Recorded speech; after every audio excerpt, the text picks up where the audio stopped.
ادع إلى سبيل ربك بالحکمة والموعظة الحسنة۔ پہلا کام یہ کرنا ہے کہ حج کے جانے سے پہلے، اب میں مختصراً حج کا طریقہ بتاتا ہوں۔ پہلا کام یہ ہے کہ حج کو جانے سے پہلے آدمی بالکل فریش ہو جائے، نیت صاف کر لے، قدورت دل سے نکال دے، رشتہ دار، والدین، آس پاس کے لوگ، پڑوسی، سماج کے لوگوں سے اتحاد محبت پیدا کرے، ایک دوسرے کی غلطیوں کو سے معافی تلافی کرے اور ایک دوسرے سے مل جل کر اپنی زندگی کو فریش کرے، تازہ کرے کہ آپ جہاں جا رہے ہیں اس جگہ پر بہت کچھ لانے جا رہے ہیں، اس لیے نیت صحیح کریں گے تو صحیح تحفہ ملے گا۔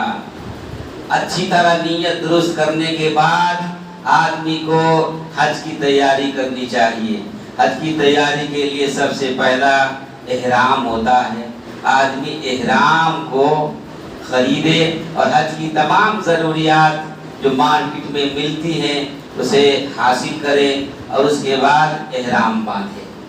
احرام باندھنے کے لیے سب سے پہلے حکم فرمایا کہ 7ویں تاریخ ذی الحجہ کی 7ویں تاریخ سے پہلے 6 ذی الحجہ کی شام تک آپ مکہ المکرمہ میں یا 6 ذی الحجہ کی صبح تک مکہ المکرمہ میں آپ کو پہنچ جانا ہے۔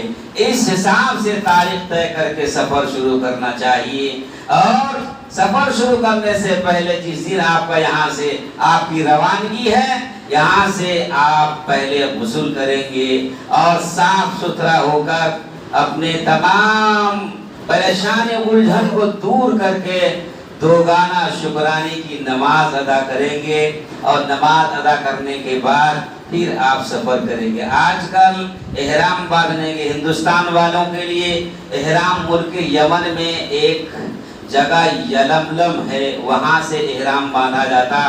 ہندوستان پاکستان والوں کا وہاں سے اس کو میقات بولتے ہیں۔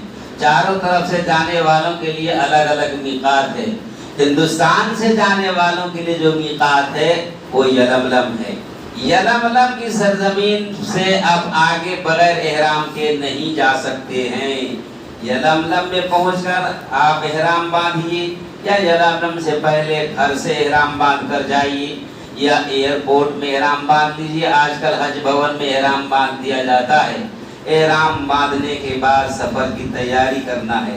احرام کیسے باندھنا ہے تقریباً سارے حجاج کو معلوم ہے۔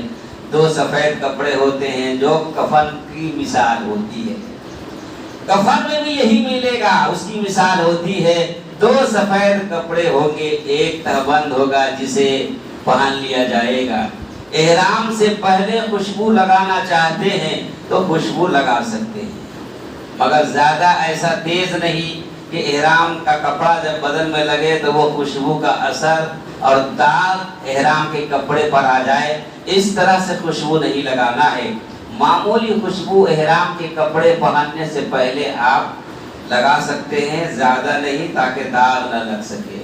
اور خوشبو لگانے کے بعد، غسل کرنے کے بعد خوشبو لگانے کے بعد احرام کی ایک چادر پہن لی جائے، اور چادر پہننے کے بعد پھر اوپر سے جو دوسری چادر ہوتی ہے اسے اوڑھ لیا جائے، اور نیت کیجیے اللہم انی ارید الحج والعمرۃ للہ فیسرہ لی فتقبلہ منی۔ یہ دعا پڑھ لیجئے۔ اس کے بعد 2 رکعت نماز پڑھنے کے وقت سر احرام سے ڈھانک لینا ہے، اور اس کے بعد 2 رکعت نماز پڑھنی ہے۔ پہلی رکعت میں قل یا ایھا الکافرون پوری سورت پڑھنی ہے، رکوع سجدہ معمول کے مطابق کرنا ہے، اور اس کے بعد دوسری رکعت میں سورہ اخلاص قل هو اللہ احد پڑھنا ہے، اور سورہ اخلاص پڑھ کر آپ دونوں رکعت نماز ادا کرنے کے بعد سلام پھیریں گے۔ سلام پھیرنے کے بعد آپ کو بیٹھے بیٹھے تلبیہ پڑھنا ہے، لبیک اللہم لبیک لا شریک لک لبیک ان الحمد والنعمت لک والملک لا شریک لک۔ آپ ایک مرتبہ بلند آواز سے تلبیہ اس کو کہتے ہیں وہ پڑھ لیں گے۔ تلبیہ پڑھ لیا، نماز ہو گئی، اب آپ احرام میں داخل ہو گئے۔ اب آپ محرم ہو گئے. محرم کا مطلب یہ ہے کہ اب آپ ایسا کوئی کام نہیں کریں گے جو احرام کی حالت میں منع ہے. اب آپ خوشبو نہیں لگا سکتے, چہرے کو رومال سے پوچھ نہیں سکتے, چہرے کو ڈھانک نہیں سکتے, شکار کر نہیں سکتے, اور بھی دوسرے بہت سارے ممنوعات ہیں جو اہم ہیں. ان چیزوں کو احرام میں آپ نہیں کر سکتے ہیں. بڑے احتیاط کے ساتھ احرام باندھ کر اب آپ کو چلتے ہوئے تلبیہ پڑھنا ہے, نیچے جاتے ہوئے اترتے ہوئے تلبیہ پڑھنا ہے, اوپر چڑھتے ہوئے تلبیہ پڑھنا ہے, ہر نماز کے بعد تلبیہ پڑھنا ہے, ہر فرض نماز کے بعد تلبیہ پڑھنا ہے. دو آدمی ایک جگہ ملے تو تلبیہ پڑھنا ہے, الگ سلگ کر کے واپس ہونے لگے, جدا ہونے لگے تو تلبیہ پڑھنا ہے. ہر وقت تلبیہ پڑھنا ہے, درود شریف پڑھنا ہے, تحلیل کرنی ہے. تحلیل کہتے ہیں لا الہ الا اللہ پڑھنے کو. افضل الذکر لا الہ الا اللہ ہے, اس ذکر کو کرنے کو کہتے ہیں. تحلیل یعنی کلمہ طیبہ اس لیے پڑھا جاتا ہے کہ اس میں شرک سے رد ہوتا ہے اور آپ خالص اللہ کے لیے کام کر رہے ہیں. اس لیے ہمیشہ آپ ان تمام ذکر کو یاد رکھنا ہے, اور تلبیہ, درود شریف, تحلیل یعنی کلمہ طیبہ پڑھتے ہوئے آپ کو آگے بڑھنا ہے. تکبیر بڑھنا ہے, اللہ اکبر اللہ اکبر, لا الہ الا اللہ واللہ اکبر اللہ اکبر وللہ الحمد. اس طریقے سے آپ کو جیسے جیسے موقع ملتا ہے, یاد آتا ہے, یہ سب پڑھتے رہیے. اور خانہ کعبہ تک پہنچیے, اپنے معلم الحجاج کے ساتھ خانہ کعبہ تک پہنچیے. سفر میں لڑائی جھگڑا نہ کیجیے, سفر میں دیکھ ریکھ کیجیے, ایک دوسرے کی مدد کیجیے. اس طریقے سے سفر کر کے سیدھا مکہ المکرمہ پہنچنا ہے. وہاں پہنچنے کے بعد پہلے قیام گاہ جانا چاہیے, جہاں ہوٹل بک ہے وہاں جانا چاہیے. وہاں جانے کے بعد فریش ہونا ہے. احرام کے بعد نہا تو سکتے ہیں لیکن میل اچھا سے چھوڑا نہیں سکتے, میل چھوڑانا ممنوع ہے. خوشبودار صابن لگانا ممنوع ہے. اس لیے پانی اڈیل کر صرف تر و تازہ ہو جائیے اور صاف ستھرا ہو جائیے. صاف ستھرا ہو کر ہوٹل میں فریش ہو کر کھانا پینا کھا کر بالکل اطمینان ہو جائیے. تلبیہ, تحلیل, درود, سب ذکر و اذکار چلنا چاہیے. یہ سب کے بعد اگر رات میں آپ پہنچے ہیں خانہ کعبہ تو پھر رات میں خانہ کعبہ کو دیکھنے کو مولانا عبدالشکور فاروقی لکھنوی رحمۃ اللہ علیہ نے مکروہ لکھا ہے. علامہ شامی رحمۃ اللہ علیہ نے رد المحتار فتاوی کی کتاب میں رات میں خانہ کعبہ کی زیارت کرنے کو مکروہ لکھا ہے. حوالے کے ساتھ بول رہا ہوں آپ کو, اگر دیکھنا بھی چاہتے ہیں میرے پاس کتاب موجود ہے, آ کے دیکھ لیجیے گا. رات میں خانہ کعبہ کو دیکھنے کو مکروہ علماء نے لکھا. مکروہ کا مطلب جائز تو ہے مگر اچھا نہیں ہے. کیوں؟ دن میں جتنا اجالا ہوتا ہے رات میں اتنا اجالا نہیں ہوتا. اس لیے رات میں خانہ کعبہ کو ٹھیک نگاہ سے دیکھنے سے اتنی اچھی طرح سے نظر نہیں آئے گا جتنا دن میں نظر آئے گا. اسی لیے کہا کہ رات گزار لیجئے, فجر کی نماز ہوٹل میں یا بازو کی مسجد میں کہیں پڑھ لیجئے, اور اس کے بعد صبح ہوتے ہی خانہ کعبہ کی طرف جانے کے لیے ایک وقت مقرر کر کے آپ خانہ کعبہ کی طرف جائیں گے. خانہ کعبہ میں جائیں گے تو باب السلام سے داخل ہوں گے. یہاں بہت سارے حجاج کرام ہیں, آپ گئے ہیں, دیکھے ہیں. باب السلام سے داخل ہونا ہے. بڑے التزام کے ساتھ, بڑے ہی احترام کے ساتھ جانا ہے, اور نظریں نیچی رکھنی ہے. دور سے خانہ کعبہ کو نہیں دیکھنا ہے. نظریں نیچی کیے ہوئے تکبیر, تحلیل, تلبیہ, درود پڑھتے ہوئے الہذاری کے ساتھ اور بہت ہی گریہ بیزاری کے ساتھ اللہ کے گھر میں جا رہے ہیں. نظریں نیچی کرتے ہوئے قریب میں جائیے, اور باب السلام سے ہوتے ہوئے خانہ کعبہ کے بالکل جب قریب پہنچ جائے تو یک لخت خانہ کعبہ کو دیکھیے, اور اس کے بعد تکبیر پڑھیے, تلبیہ پڑھ لیے, اور کہیے اللہ اکبر لا الہ الا اللہ واللہ اکبر, اللہ اکبر وللہ الحمد, لبیک اللہم لبیک لا شریک لک لبیک ان الحمد والنعمت لک والملک لا شریک لک. اتنا پڑھیے، درود پڑھیے اور اس کے بعد کلمہ پڑھیے، اور ان تمام ذکر و اذکار کے ساتھ کعبے کو جو دیکھیں تو نظر نیچی نہ کیجیے، جتنی دیر آپ سے ہو سکے خانہ کعبہ کو گہری اور ٹکٹکی نگاہ سے دیکھ کر آپ دعائیں مانگیے، خیر کی دعا مانگیے، عالم اسلام کے لیے دعا مانگیے۔ خانہ کعبہ کو پہلی نظر میں دیکھنے سے جو دعا مانگی جاتی ہے مقبول ہوتی ہے۔ اس وقت خانہ کعبہ کو دیکھ کر آپ کہیے کم سے کم کچھ نہ آئے تو رونا دھونا اور گر گرانا کرتے ہوئے آپ اتنا ضرور کہ یا اللہ جو کچھ مانگوں گا قبول فرما لیجیے۔ ربنا آتنا فی الدنیا حسنہ وفی الآخرۃ حسنۃ وقنا عذاب النار، تو سب کو یاد ہے۔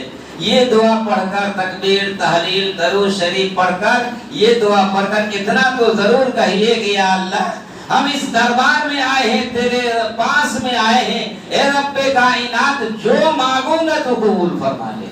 بعد مانگتے رہیے سب کچھ، اللہ سے جو مانگیں گے اللہ قبول فرمائے گا۔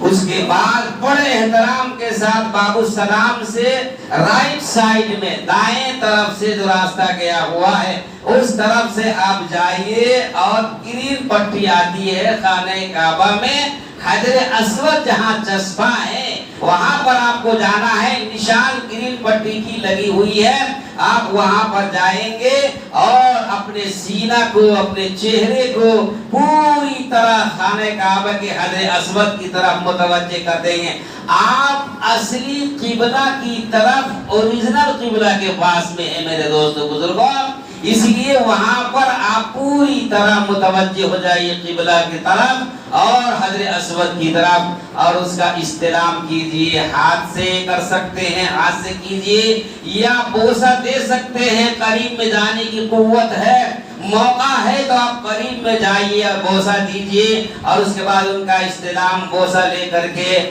آپ بسم اللہ اللہ اکبر وللہ الحمد پڑھیں گے۔ بوسہ اور استلام حجر اسود کے وقت آپ جو دعا پڑھیں گے وہ بہت بھاری دعا نہیں ہے، کتابوں میں بڑی لمبی لمبی دعائیں لکھ دی ہے، ایسی کتابوں میں لکھنے والے تو لکھ ہی دیے ہیں مگر جو لکھنے والے وہ بھی نہیں پڑھ پاتے ہیں، اور حج کو تو بڑا آسان بنایا پروردگار عالم نے۔ آپ کو ایک دو جملہ پڑھنا ہے، بسم اللہ اللہ اکبر وللہ الحمد، اتنا پڑھیے، بوسہ لیجیے یا استلام کیجیے، اور فوجی مارچ اپ جو جیسے کرتا ہے فوراً اب دائیں طرف ہو جائیے۔ اب آپ کا سینہ حجر اسود کی طرف نہیں ہے بلکہ طواف کے لیے ریڈی ہے، اور آپ طواف شروع کر دیجئے۔ طواف میں آپ تلبیہ پڑھیں گے، تکبیر پڑھیں گے، تیسرا کلمہ پڑھیں گے، درود بھی پڑھ سکتے ہیں، طواف میں ضروری باتوں پر بات بھی کر سکتے ہیں، طواف میں کسی کو تنبیہ بھی کر سکتے ہیں، طواف میں کسی کو مسئلہ بھی بتا سکتے ہیں، طواف میں کوئی غلطی کر رہا ہے اس کی غلطی کی سدھار بھی کر سکتے ہیں۔ البتہ ان تمام چیزوں کے ساتھ طواف کیجئے، 7 چکر طواف میں لگانا ہے، حجر اسود سے طواف شروع کرنا ہے، حجر اسود تک ہی آ کر طواف ختم کرنا ہے۔ یہ ایک طواف ہوا، 7 چکر کا ایک طواف ہوتا ہے، اور حاجی جب عمرہ اور حج کی نیت سے قران حج قران کرنے والے جو آفاقی کعبے سے باہر کے لوگ جاتے ہیں حج کرنے، وہ عمرہ اور حج دونوں کی نیت کرتے ہیں، اس کو حج قران بولتے ہیں۔ تو یہ لوگ طواف کرتے ہوئے جب طواف کریں گے تو طواف کے پہلے 3 شوط 3 چکر میں رمل بھی ہوگا، یعنی اکڑنا تو جائز نہیں ہے۔ قرآن نے کہا وَلَا تُسَيِّرْ خَدَّكَ لِلنَّاسِ وَلَا تَمْشِ فِي الْأَرْضِ مَرَحًا، کسی سے گال مت پھولائیے، کینہ مت رکھیے، اکڑ کر مت چلیے، حکم ہے۔ لیکن کعبے میں جائیے تو کہا تُسَيِّرْ، آپ اکڑ کر چلیے، گال نہیں پھولانا ہے، اکڑ کے چلنا ہے، کسی سے دشمنی نہیں کرنی ہے، اکڑ کر چلنے کیا وہاں حکم فرمایا اللہ نے، اس کو رمل بولتے ہیں۔ اور اجتباع جو احرام ہے دائیں طرف سے نکال کر بائیں طرف رکھ لیتے ہیں چادر کو، اس کو اجتباع کہتے ہیں۔ یہ اجتباع کرتے ہوئے رمل کیجئے پہلے 3 چکر میں اور بعد کی 4 میں نہیں، 7 چکر اس طرح طواف کریں گے۔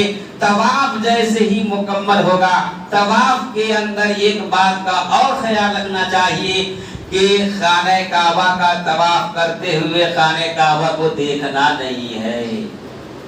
ایک مولانا بیان کر رہے تھے وہاں پر، وہ غلطی کر دی، میں نے ان کی اصلاح کی تھی۔ خانہ کعبہ کا طواف کرتے ہوئے کعبہ کو دیکھنا نہیں ہے، جو دیکھنے کا تھا ادھر دیکھ لیے آتے ہی، اب طواف کریں گے تو دیکھنے میں آپ کو جو ہے ڈسٹرب ہوگا، اس لیے خانہ کعبہ کے طواف کرتے وقت خانہ کعبہ کو دیکھنا نہیں ہے، بلکہ طواف کرنا ہے، اپنی راہ سے چلتے رہنا ہے، کسی کو تکلیف نہیں دینا ہے۔ خانہ کعبہ کا طواف کعبہ کی چہار دیواری سے قریب ہو کر طواف کرنا افضل ہے، اور جتنا دور ہوگا وہ ازدحام کی وجہ سے ہوتا ہے۔ کوشش کیجئے کہ خانہ کعبہ کی چہار دیواری سے قریب ہو۔ طواف میں حتیم کو شامل کیجئے، حتیم کے اندر سے نہیں جانا ہے بلکہ حتیم سے باہر سے طواف کرنا ہے۔ طواف کرتے ہوئے آپ جیسے حجر اسود کا استلام کیا تھا، رکن یمانی یعنی حجر اسود کے بالمقابل جو کونا ہے پیچھے، رکن یمانی پر جائیے، وہاں بھی استعمال کرنا ہے اور وہاں بھی دور سے اس کو ہاتھ لگانا ہے، لیکن بوسہ نہیں لینا ہے۔ اگر آپ کو موقع نہیں مل سکا تو آپ اس کے لیے کوئی ازدحام، کسی کو تکلیف مت دیجیے، اور پھر آپ طواف کرتے ہوئے حجر اسود تک آئیے۔ 7 چکر رمل اور صحیح اس میں ہوگی، رمل کے ساتھ استوا کے ساتھ 7 چکر جب آپ نے طواف خانہ کعبہ کر لیا ہے تو 2 روایت ہے۔ ایک روایت یہ ہے کہ پہلے آپ دوگانہ ادا کریں گے، نفل نماز مقام ابراہیم کے پاس پڑھیں گے، اور وہاں نہ ملے تو جہاں آپ کو جگہ ملتی ہے وہاں پڑھ لیں، اور حتیم کے اندر بھی پڑھ سکتے ہیں۔ نماز دوگانہ کے بعد یا تو زمزم پیجئے یا ملتزم کے پاس آئیے۔ مولانا عبدالشکور صاحب نے اور دیگر علماء نے افضل لکھا ہے کہ پہلے 2 رکعت نماز نفل پڑھی جائے گی، اور اس کے بعد پھر زمزم پیا جائے گا، اور زمزم پیتے ہوئے بڑے مستی کے ساتھ پوری طرح زمزم پیجئے، اور پھر ملتزم کے پاس آئیے۔ ملتزم کہتے ہیں خانہ کعبہ حجر اسود اور جو دروازہ ہے اس دروازے کے پاس چمٹنا ہے، وہاں دعائیں کرنی ہے، گرانا ہے، اور یہ کام جب مکمل ہو گیا آپ کا تو پھر آپ کو سعی کرنی ہے۔ پھر آپ سعی کے لیے میدان صفا پر جائیے۔ صفا پر چڑھتے ہوئے بھی تکبیر تحلیل کرنی ہے، تکبیر پڑھنی ہے، درود شریف پڑھنا ہے، اور حمد و ثنا اللہ کا بیان کرنا ہے۔ پوری طرح صفا کی چوٹی پر پیچھے مت جائیے، بلکہ آدھی چوٹی اور جہاں سے پلین جگہ ہے وہاں تک پہنچ کر کعبے کی طرف رخ کر لیجئے، دونوں ہاتھ اٹھائیے، جو مرضی ہے عربی میں، اردو میں، اپنی زبان میں دعا کیجئے، اور دعا کرنے کے بعد پھر آپ اپنے دور صفا کی پہاڑی سے شروع کریں گے اور مروہ کی پہاڑی تک چلائیں گے۔ صفا سے مروہ تک 1 چکر کہلاتا ہے، اور مروہ سے صفا تک دوسرا چکر کہلاتا ہے۔ کچھ لوگ ایسے ہوتے ہیں نہ جاننے کی وجہ سے جو مروہ سے صفا سے شروع کرتے ہیں اور مروہ سے واپس آ کر پھر صفا پر 1 چکر مانتے ہیں، یہ غلط ہے۔ صحیح کیا ہے؟ علامہ شامی رحمت اللہ علیہ نے لکھا، رد المحتار فضوی کی کتاب میں لکھا، مولانا اشرف علی تھانوی نے لکھا، اور مولانا احمد رضا خان نے بھی لکھا، اور دوسرے تمام علماء نے لکھا ہے کہ صفا کی پہاڑی سے صفا کا دور شروع ہوتا ہے، صحیح شروع کیا جاتا ہے اور مروے پر ختم کیا جاتا ہے۔ یہ 1 چکر ہو گیا۔ ادھر سے واپس جب آئیں گے بائیں طرف سے تو وہ دوسرا چکر ہوگا۔ اس طرح سے آپ 7 چکر لگائیں گے۔ درمیان میں آپ کو میلین افضلین جو گرین لائٹ ہے وہاں پر آپ مردوں کے لیے تیز دوڑنا ہے، عورتوں کے لیے وہ حکم نہیں ہے۔ اور رب اغفر ورحم، یہ دعا پڑھنے کا حکم فرمایا ہے۔ انت العزیز الاکرم، یہ دعا پڑھنے کا حکم ہے۔ آپ کو وہ دعا یاد نہیں ہے تو آپ تیسرا کلمہ بھی پڑھ سکتے ہیں، درود پڑھ سکتے ہیں، صفا پہ پہاڑی پر صحیح کر لیجئے، صحیح مکمل ہو جائے گی۔ تو مروہ پر بھی جیسے صفا پر دعا کیا تھا، مروہ پر بھی ہر مرتبہ دعا کرنا ہے، اور صحیح مکمل کرنے کے بعد پھر آپ کو وہی قیام کرنا ہے مکہ المکرمہ میں جب تک 7ویں تاریخ کی ظہر کی نماز کا وقت نہ آ جائے۔ 7ویں تاریخ کی ظہر کی نماز تک، بلکہ 8ویں تاریخ کی فجر کی نماز تک آپ کو کعبے میں اور اپنے مکے میں ہی رہنا ہے۔ 4 کام کرنا ہے، تحلیل یعنی کلمہ طیبہ، درود شریف، اور لبیک اللہم لبیک، تلبیہ، اور اس کے علاوہ جو بھی ذکر و اذکار کرنا چاہیں آپ کر سکتے ہیں، دعائیں مانگ سکتے ہیں۔ جماعت کے ساتھ نماز پنجگانہ کعبے میں پڑھنے کی کوشش کیجئے، جتنا وقت ملے خالی طواف کیجئے۔ کعبے کا اصل عبادت طواف کرنا ہے، طواف جتنا ہو سکے طواف کیجئے، طواف کرنا ہے، تحلیل کرنا ہے۔ یہ سب کرتے ہوئے 7ویں تاریخ کی ظہر کی نماز میں امام کعبہ خطبہ دیں گے، اور اس خطبہ میں فضائل حج اور مسائل حج بیان کریں گے، حج کا طریقہ بیان کریں گے، آپ اس کو سننا ہے۔ اس کے بعد پھر اپنے ذکر و اذکار میں لگ جانا ہے۔ فجر کی نماز تک جماعت کے ساتھ اپنے ذکر و اذکار میں لگے رہیے، احرام کے خلاف کوئی کام نہیں کیجیے۔ فجر کی نماز جماعت کے ساتھ پڑھنے کے بعد جب سورج نکل آتا ہے، سورج نکلنے کے بعد سارے لوگ مکہ المکرمہ سے مینا کے میدان میں آئیں گے۔ میں آہستہ سے سمجھانے کی کوشش کر رہا ہوں کیونکہ حج کا طریقہ ہے، آپ بعد میں پوچھ بھی سکتے ہیں، میں نے لکھا بھی ہے اور لکھ کر کے لایا بھی ہے تاکہ جو ضرورت مند ہوں میں ان کو دے دوں۔ 8ویں تاریخ کی صبح فجر کے بعد، سورج نکلنے کے بعد آپ کو مینا کے میدان میں جانا ہے۔ مینا کے میدان میں جانے کے بعد آپ وہاں وہی ذکر کریں گے، تحلیل کریں گے، لا الہ الا اللہ پڑھیں گے، تسبیحات پڑھیں گے، اور اس کے بعد مسجد خیف کے پاس آپ رکیں گے، قیام کریں گے۔ اگر وہاں جگہ نہ ملے دوسری جگہ، آپ جہاں جگہ ملتی ہے وہاں رک جائیے، اور اس کے بعد وہاں آپ کو عبادت کرتے رہنا ہے فجر کی نماز تک۔ اس کے بعد پھر عصر کی نماز کے بعد سب آدمی اپنے اپنے خیمے میں چلے جاتے ہیں اور رات وہی گزارتے ہیں۔ اس کے بعد پھر صبح میں فجر کی نماز جماعت کے ساتھ ادا کی جاتی ہے، اور جماعت کے ساتھ نماز ادا کرنے کے بعد جب سورج نکل جاتا ہے تو مینا کے میدان سے 9ویں تاریخ شروع ہو جاتی ہے، اس لیے آپ کو مینا کے میدان سے عرفہ کے میدان میں جانا ہے۔ حضرت آدم اور حوا کے ملاقات کی جگہ جانا ہے، میدان عرفات۔ یہی وقوف عرفہ ہوتا ہے، اور حج میں وہ ضروری چیز ہے۔ وقوف عرفہ ایک لہجے کے لیے بھی ضروری ہے، ورنہ حج نہیں ہوگا۔ اسی کو بعض حضرات نے کہا ہے کہ وقوف عرفہ نہیں کیا تو حج نہیں ہوگا۔ وقوف عرفہ ضروری ہے، ایک لہجے کے لیے بھی وہاں آپ کو رکنا ہے۔ رکنے میں علماء نے لکھا کھڑے ہو کر قیام کرنا چاہیے۔ سواری پر قیام کرنا افضل ہے، سواری پر قیام نہیں کرتے ہیں تو کھڑے ہو کر قیام کرنا افضل ہے۔ اگر کھڑے ہو کر قیام نہیں کر پائے تو کوئی مطلب نہیں رہا، بیٹھ کر قیام کرنے کو، وقوف کرنے کو منع کیا گیا ہے۔ اسی طرح وادی عرفات میں اورینا ایک جگہ مقام ہے، اس جگہ آپ کو قیام نہیں کرنا ہے، یاد رکھ لیجئے۔ اسی طرح میدان عرفات میں جبل رحمت کے پاس قیام کرنا ہے، اس کا دھیان رکھ لیجئے۔ اسی طرح قیام کے بعد میدان عرفات میں جبل رحمت کے اونچی چوٹی پر کچھ لوگ جاتے ہیں، چڑھ جاتے ہیں، بعد میں چڑھ لیجئے گا، لیکن وقوف عرفہ کے دن 9ویں تاریخ کو قیام کے دن میں جبل رحمت پر کے اوپر چڑھنا علماء ابو حنیفہ نے مکروہ لکھا ہے، اس کے اوپر اپنے حج کو جا کر خراب مت کیجئے۔ اس طریقے سے آپ شام تک وہیں رہیں گے۔ ظہر کی نماز کے بعد امام صاحب وہاں پر خطبہ دیں گے، یہ خطبہ بھی سنت ہے۔ خطبہ اتنا لمبا ہوگا، اتنا لمبا ہوگا کہ خطبہ دیتے دیتے عصر کی نماز ہو جاتی ہے۔ عصر کی نماز اور ظہر کی نماز ایک ساتھ پڑھی جاتی ہے، جمع بین الصلاتین کہتے ہیں اس کو۔ ظہر کی نماز اور عصر کی نماز کے لیے ایک اذان ہوتی ہے اور 2 اقامت کہی جاتی ہے۔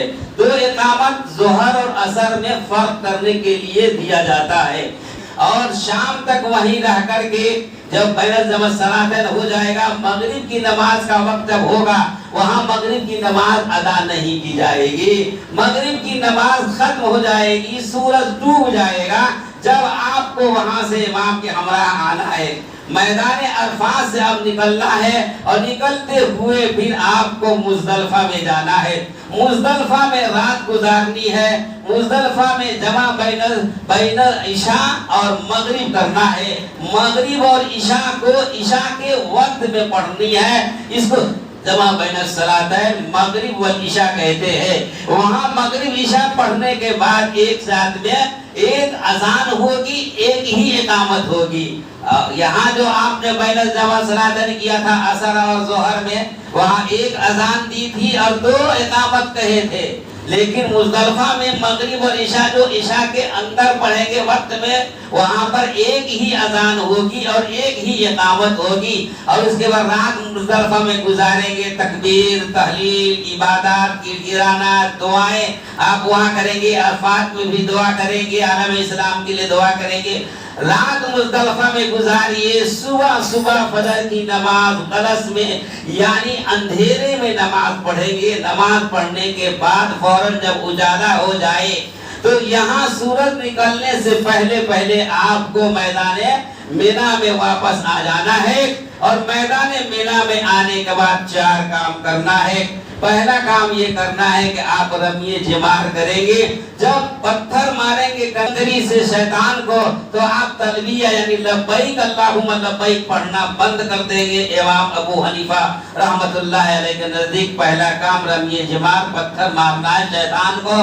اور دوسرا کام کرنا ہے کہ قربانی دینا ہے. تیسرا کام کرنا ہے کہ عید کی نماز پڑھنا ہے. اور رمی جمار, قربانی, سر مڈانا, عید کی نماز کی ادائیگی مکمل جب ہو جائے گی تو وہاں سے عید کی نماز کے فوراً بعد کعبۃ اللہ زادہ اللہ تشریفا و تعظیما دوبارہ مکہ مکرمہ آپ آئیں گے اور طواف زیارت کریں گے. طواف زیارت حج میں فرض ہے, ضروری ہے, طواف زیارت کرنا ہے.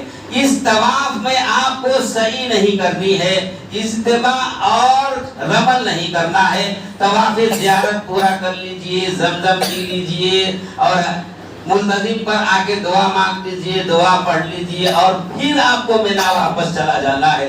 مینا کے میدان واپس جائیے. 11ویں تاریخ کو بھی کنکر مارنا ہے شیطان کو اور 12ویں تاریخ کو کنکر مارنا ہے شیطان کو. اور 12ویں تاریخ کو کنکر مار کر کے پھر وہاں سے واپس آپ مکہ قیام گاہ میں آئیں گے. اپنی قیام گاہ میں آ کر فریش ہو جائیے. اب آپ کو واپسی کا اختیار ہے. جب تک کعبہ مکے میں رہنا چاہتے ہیں رہیے, اور جب وہاں سے آنے کا ارادہ ہو گیا ہے, تاریخ جس دن بک ہے اس سے پہلے آپ پھر کعبۃ المکرمہ میں جائیں گے, طواف وداع کریں گے. رخصتی کا طواف یہ گھر کبھی دوبارہ ملتا ہے یا نہیں ملتا, اس لیے طواف وداع کرنے کے لیے آپ کعبہ کے پاس پھر جائیں گے, باہو سلام سے پھر طواف کریں گے. رمل نہیں, استباء نہیں اور صحیح نہیں ہے. اگر طواف قدوم پہلے طواف میں رمل نہیں کیا تھا اور وہاں صحیح بھول گئے تھے تو یہاں کر لیجئے, آپ کی ادا ہو جائے گی. اور اگر نہیں کیا ہے تو یہاں وہ سب کرنا نہیں ہے. طواف کیجئے, 2 گانا پڑھیے, قل یا ایھا الکافرون پہلی رکعت میں, دوسری رکعت میں قل ھو اللہ پڑھیے اور اس کے بعد زمزم پیجئے. زمزم پی کر کعبے کو بھی دیکھیے حضرت کی نگاہ سے کہ دوبارہ ملتا ہے کہ نہیں ملتا. یہ رب کائنات مجھے دوبارہ وہاں بلائیے, سب کے لیے دعا کیجئے. اور اس کے بعد زمزم پی کر پھر آپ آئیے ملتزم کے پاس اور وہاں پر چمٹ کر غلاف کعبہ کو پکڑیے اور ملتزم کو پکڑ کر خوب رونا چاہیے. وہاں رونے کی جگہ ہے, خوب رونا چاہیے. دنیا کے فتنے فساد سے بچانے کی, عالم اسلام کی حفاظت کی. اور اس وقت عرش اعظم سے نور کی بارش ہو رہی ہوتی ہے. احادیث بہت ہے, یادیں بہت آ رہی ہے, میں سب بولوں گا تو ابھی میرا ٹائم زیادہ ہو گیا. بہت مختصر کر کے میں آپ کو بول رہا ہوں. خوب گڑگڑائیے, خوب روئیے, اللہ سے مانگیے. جب آپ کو اطمینان قلب ہو جائے, آنے کا تو جی نہیں چاہتا مگر ٹکٹ بک ہے, آنا پڑے گا. لہذا وہاں سے واپس ہوئیے, الٹا پاؤں ہوئیے, اپنے پشت کو کعبہ کی طرف مت دکھائیے, الٹا پاؤں آئیے. حضرت کی نگاہ سے دعا کرتے ہوئے آپ کعبے سے باہر ہو جائیے, روتے ہوئے آئیے اور اپنی ضرورت کی چیزوں کو لے کر کے پھر بس پر بیٹھیے, پلین پر بیٹھے گھر پہنچ جائے. اس کا نام حج ہے. آپ سمجھ گئے ہوں گے. میں نے A4 پیپر میں